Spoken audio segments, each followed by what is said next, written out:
Bismillahirrahmanirrahim. Dear students, Assalamu alaikum. I'm your teacher Gulnaz Bashir with our fourth video. The topic of this video is particles.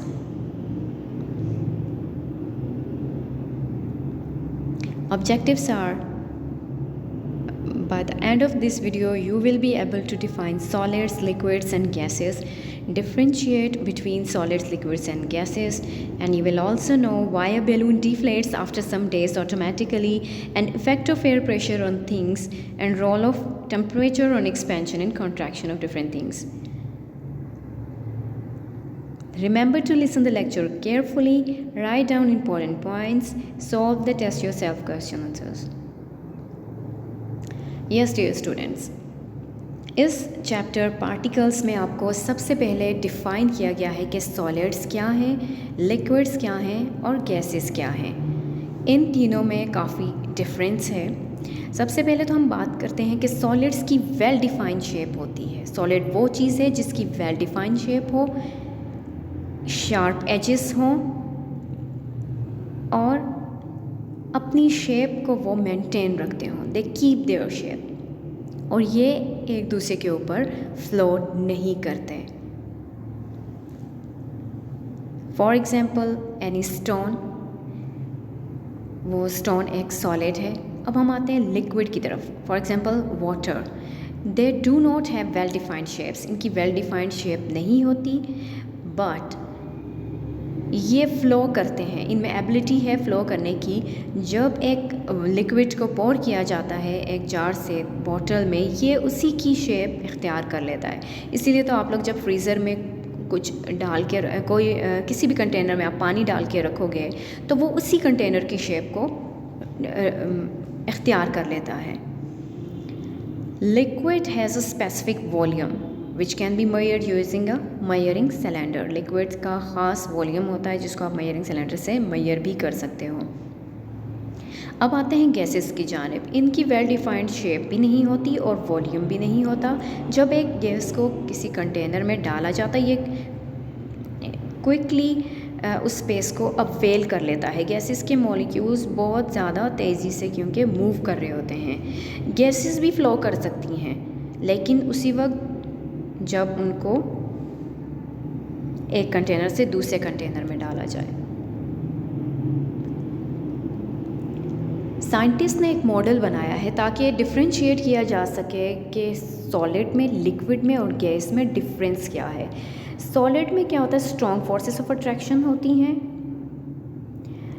Particles vibrate तो करते हैं लेकिन अपनी fix positions पे, इतना भी नहीं कि वो एक दूसरे से दूर चले जाएं। इसीलिए हम कहते हैं कि उनकी फ़िक्स शेप होती है।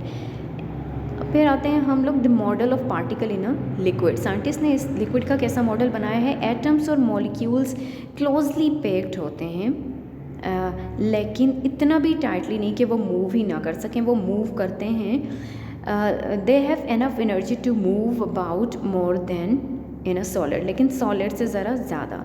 इसीलिए हम लोग कहते हैं कि लिक्विड फ़्लो करते हैं। लिक्विड क्यों फ़्लो करते हैं? क्योंकि उनके intermolecular distances as compare to solid ज़्यादा हैं।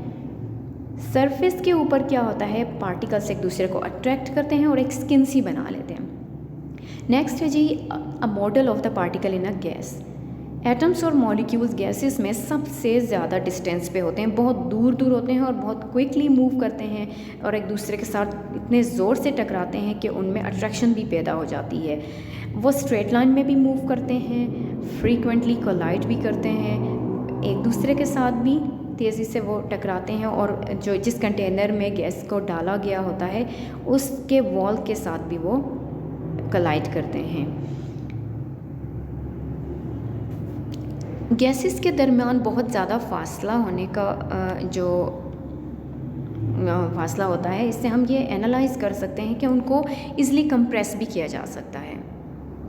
अगर हम लोग एक बैलून को एयर से भर देते हैं तो क्या होगा, कुछ दिनों के बाद वो बैलून ऑटोमेटिकली डिफ्लेट हो जाएगा। क्यों? क्योंकि जो एयर हमने उसके अंदर डाली है वो millions of tiny air molecules थे और जो सरफेस है बैलून की उसमें टाइनी पोर्स होते हैं, होल्स होते हैं जिनके थ्रू आहिस्ता आहिस्ता से ये तकरीबन 1 हफ़्ते में जो हमने उसके अंदर हवा भरी थी वो निकल जाएगी। ये आपके इस डायग्राम में आपको समझाया गया है। फिर आपको बता रहे हैं कोलैप्सिंग कैन एक्सपेरिमेंट।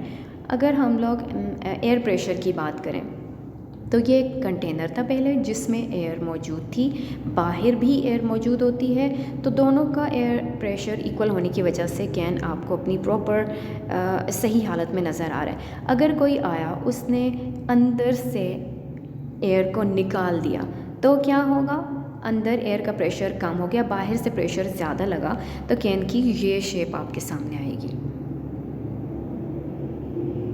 इस डायग्राम में आपको ये दिखाया जा रहा है कि एक मेटल बार अगर आप लेते हो, उसको एक फ्रेम में फ़िट करते हो, तो जब अपनी वो कोल्ड हालत में तब तो वो इसमें फ़िट आ जाएगा, लेकिन जब आपने मेटल बार को हीट किया तब वो एक्सपेंड हो जाएगा। मेटल्स हीट को एब्सॉर्ब करते हैं और एक्सपेंशन प्रोड्यूस हो जाती है उनमें, फिर वो उसी सेम फ्रेम में फ़िट नहीं आएगा।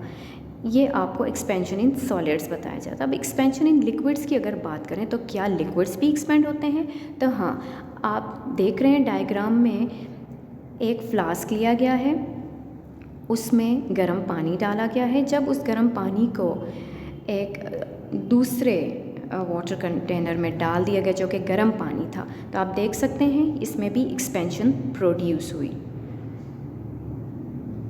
थर्ड डायग्राम है एक्सपेंशन इन गैसेस।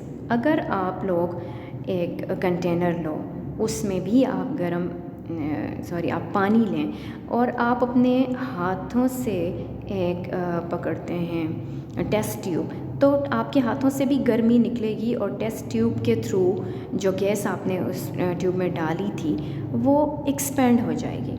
यानी कि इन एक्सपेरिमेंट से हमारे सामने जो नतीजा आता है वो ये है कि एक्सपेंशन तीनों चीज़ों में होती है, सॉलिड में भी, लिक्विड में भी और गैस में भी।